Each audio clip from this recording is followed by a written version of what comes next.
আজি বহু দিনৰ মূৰত শনি মন্দিৰ যাব ওলালোঁ, কিন্তু ৰাতিপুৱা উঠি মনটোৱে বেয়া হৈ গৈছিল, কাৰণ যিটো সেই বৰষুণ আহি আছিল নহয়, ভাবিছিলোঁ যাবই নোৱাৰিম চাগে।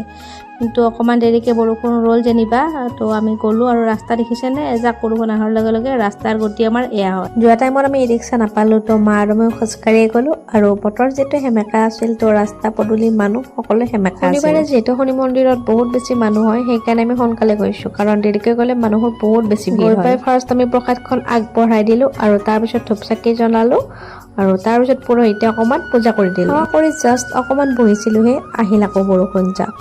মানে ইমান যে বৰষুণ আহি থাকে নহয়।